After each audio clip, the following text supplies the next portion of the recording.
क्या पुतिन के सब्र का बांध अब टूट रहा है?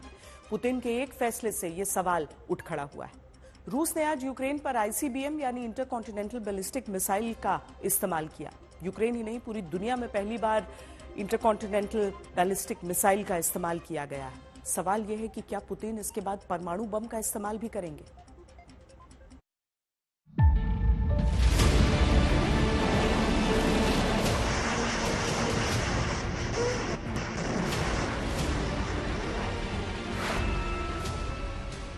क्या यूक्रेन की जंग का सबसे खतरनाक दौर शुरू हो चुका है?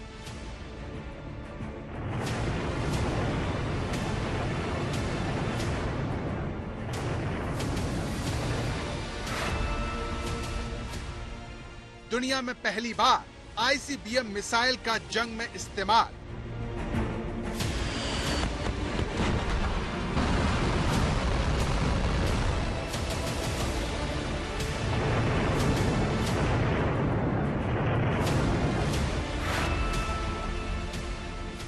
रूस ने खाली परमाणु मिसाइल दागकर क्या आखिरी चेतावनी दे दी है?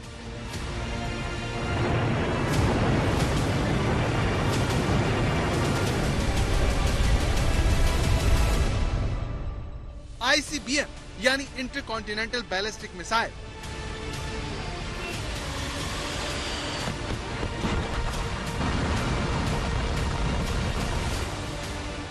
ऐसी मिसाइल जो एक महाद्वीप से दूसरे महाद्वीप में हमला कर सकती है।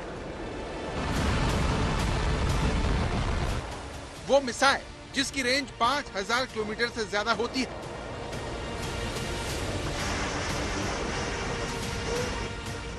वो मिसाइल जिससे लैस होना सुरक्षा की गारंटी माना जाता है। इसीलिए चाहे अमेरिका की आईसीबीएम मिसाइल हो, चाहे चीन की आईसीबीएम या फिर भारत की आईसीबीएम मिसाइल,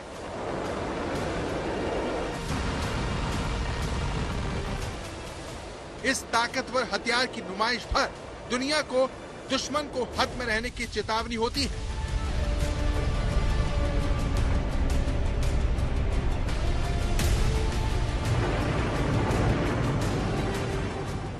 रूस ने उसी आईसीबीएम मिसाइल को यूक्रेन में दागकर तहलका मचा दिया है।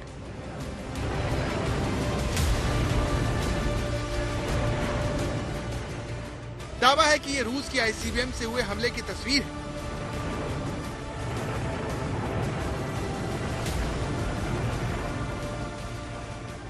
रूस के सबसे बड़े हमले की तस्वीर भले ही साफ न हो, लेकिन इसने सारी दुनिया को हिला कर रख दिया है। क्योंकि पिछले 2.5 साल में ऐसा पहली बार हुआ है जब रूस ने सबसे खतरनाक मिसाइल का इस्तेमाल किया हो। यूक्रेन की वायुसेना ने एक बयान जारी कर कहा कि इसे रूस के अस्त्रखान क्षेत्र से दागा गया। रूस की यह मिसाइल यूक्रेन के निप्रो शहर पर जाकर गिरी। इस मिसाइल के निशाने पर यूक्रेन के औद्योगिक और ऊर्जा ठिकाने थे। हालांकि इस हमले में कितना नुकसान हुआ इसकी जानकारी नहीं है। यूक्रेन के राष्ट्रपति जेलेंस्की ने दुनिया के सामने आकर इस हमले की पुष्टि की। रूस ने जिस आईसीबीएम का इस्तेमाल किया है वो RS-26 रूबेज मिसाइल बताई जा रही है।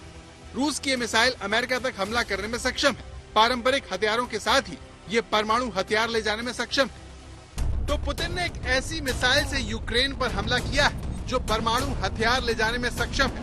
यानी पुतिन ने मिसाइल में परमाणु हथियार नहीं रखे और खाली इंटरकॉन्टिनेंटल बैलिस्टिक मिसाइल दागकर यूक्रेन समेत अमेरिका को अच्छे से धमका दिया कि अगर रूस को उकसाया तो फिर अंजाम अच्छा नहीं होगा। इस पूरे घटनाक्रम में सबसे चौंकाने वाली बात रूस की तरफ से इसे लेकर साधी गई चुप्पी है, जिसने कुछ न कहते हुए सब कुछ कह दिया। ये वीडियो देखिए जिसकी चौतरफा चर्चा है। इस वीडियो में रूस की विदेश मंत्रालय की प्रवक्ता मीडिया को संबोधित करती है। तभी उनके पास क्रेमलिन से फोन आता है जिसमें कहा गया कि वो आईसीबीएम मिसाइल हमले के बारे में कुछ भी ना कहें। इस वीडियो के वायरल होने के बाद कहा जा रहा है कि रूस की प्रवक्ता ने जानबूझकर अपना माइक बंद नहीं किया। इस तरह रूस की तरफ से बिना कुछ कहे भी संदेश दुनिया में चला गया। जबकि माना जा रहा है कि जो मिसाइल यूक्रेन पर दागी गई वो RS-26 रूबेज मिसाइल है। इसकी मारक क्षमता 5800 किलोमीटर है, जिसे 50 टन के परमाणु बम से लैस किया जा सकता है। रूस ने इससे पहले यूक्रेन पर स्कंदर मिसाइल से हमला किया। किंजल जैसी हाइपरसोनिक मिसाइल भी रूस यूक्रेन पर दाग चुका है, लेकिन RS-26 रूबेज ICBM मिसाइल के इस्तेमाल को खतरे की घंटी माना जा रहा है। इस हमले पर अब यूक्रेन के राष्ट्रपति जेलेंस्की का बयान आया है। जेलेंस्की ने कहा कि यूक्रेन को रूस टेस्टिंग ग्राउंड की तरह इस्तेमाल कर रहा है। जेलेंस्की ने कहा कि 21 नवंबर को यूक्रेन सम्मान और स्वतंत्रता दिवस मनाता है और ये हमारे लिए यूक्रेन की 2 क्रांतियों को याद करने और लोगों को सम्मान देने का दिन है। लेकिन इस बीच ही हमारा पड़ोसी एक बार फिर अपनी असली पहचान दिखाता है। इस हमले से रूस ने दिखा दिया है कि वो कितना डरा हुआ है। यूक्रेन की एयरफोर्स ने भी दावा किया है कि ICBM के अलावा रूस ने 7 KH-101 क्रूज मिसाइल से भी हमले किए। इसमें से 6 मिसाइलों को मार गिराया गया। रूस ने यूक्रेन पर किंजल हाइपरसोनिक मिसाइल भी दागी।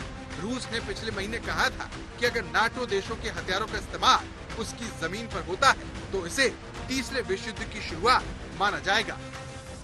अमेरिकी अटैकम्स मिसाइलों के इस्तेमाल के बाद ये तय हो गया था कि पुतिन बड़ा हमला जरूर करेंगे, लेकिन कल कीव में अमेरिकी दूतावास को बंद कर दिया गया और आज पुतिन ने सबसे बड़ी मिसाइल यूक्रेन पर दाग दी।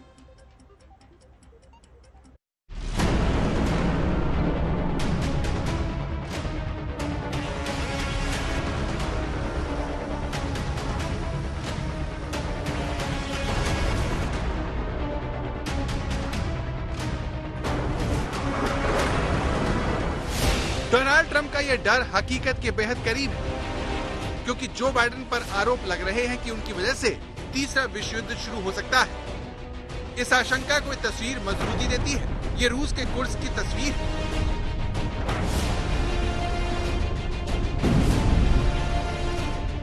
रूस के कुर्स इलाके में यूक्रेन ने ब्रिटेन की 1 तो नहीं बल्कि 12 स्टॉर्म शैडो क्रूज मिसाइलों से हमला किया। उस ब्रिटेन की मिसाइल जो एक नाटो देश भी है और परमाणु ताकत भी।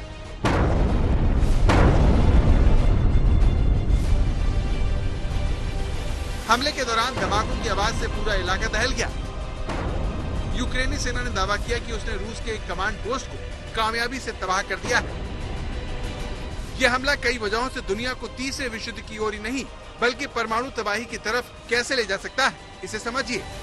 स्टॉर्म शैडो नाटो देश ब्रिटेन की मिसाइल। ये हमला अकेले यूक्रेन के लिए करना संभव नहीं है, क्योंकि इस मिसाइल को ब्रिटेन के सैनिकों की मदद से ही दागा जा सकता है। यही नहीं, नाटो देश के सैटेलाइट ऐसी मिसाइल को गाइड करते हैं। ऐसी स्थिति के लिए पुतिन ने परमाणु नीति में बदलाव पर दस्तखत किए हैं। बदली नीति के हिसाब से अब रूस इसका जवाब परमाणु हथियार से दे सकता है। ब्रिटेन के ही नेता बता रहे हैं कि अगर रूस ने हमला किया तो वो ब्रिटेन को निशाना बना सकता है।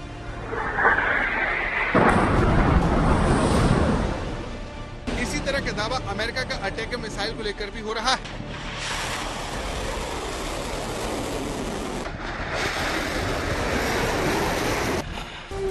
तो अमेरिका और ब्रिटेन से आ रही आवाज बताती है कि यूक्रेन जंग में जो कुछ हो रहा है वो बहुत खतरनाक है। रूस पर बढ़ते इन हमलों के बाद रूस की तरफ से लगातार कड़े बयान आ रहे हैं। विदेशी खुफिया एजेंसी के चीफ ने धमकी दी कि रूस उन नाटो देशों को सजा देगा जो रूस में लंबी दूरी के पश्चिमी हथियारों से हमला करने में यूक्रेन की मदद कर रहे हैं। वहीं क्रेमलिन के प्रवक्ता ने चेतावनी दी कि हमने अपने न्यूक्लियर डॉक्ट्रिन के संदर्भ में इस बात पर जोर दिया है कि रूस इस तरह के संघर्ष को रोकने के लिए अधिकतम प्रयास करने के लिए एक जिम्मेदार रुख अपना रहा है। ट्रंप के राष्ट्रपति पद की कुर्सी संभालने से पहले बाइडेन तीसरा विश्व युद्ध करवाने पर तुले हुए। ये बात रूस के नेता कह रहे हैं, क्योंकि बाइडेन ने कुर्सी छोड़ने से पहले जेलेंस्की को रूस के भीतर अमेरिकी हथियारों से हमले की इजाजत दे दी है।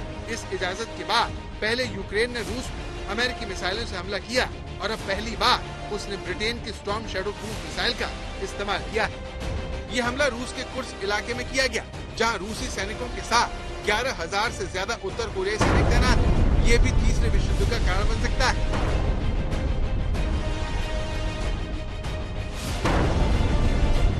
ऐसा इसलिए क्योंकि पुतिन और किम ने जून 2024 में एक समझौता किया। इसके मुताबिक दोनों में से किसी एक देश पर हमले की सूरत में दोनों देश एक दूसरे की मदद करेंगे। नवंबर 2024 में दोनों देशों ने औपचारिक रूप से इसे लागू भी कर दिया। इसी के तहत उत्तर कोरिया ने रूस को तोपखाने, मिसाइलें और सैनिक भी उपलब्ध करवाए हैं, जिन्हें यूक्रेन युद्ध में तैनात किया गया है। इन हालातों में रूस पर नाटो के हथियारों से हमला महाविनाश का कारण बन सकता है, क्योंकि रूस के पास सबसे ज्यादा परमाणु हथियार है और किम के पास परमाणु हथियारों के साथ ही उन्हें ले जाने वाली ऐसी मिसाइलें जिनसे अमेरिका के किसी भी शहर को निशाना बनाया जा सकता है। रूस यूक्रेन जंग के बीच युद्ध को 3 साल होने वाले हैं, लेकिन अमेरिका ने अब यूक्रेन को एंटी पर्सनल माइन्स भिजवाए हैं। बाइडेन के इस कदम को इस युद्ध को भड़काने वाला एक और कदम बताया जा रहा है।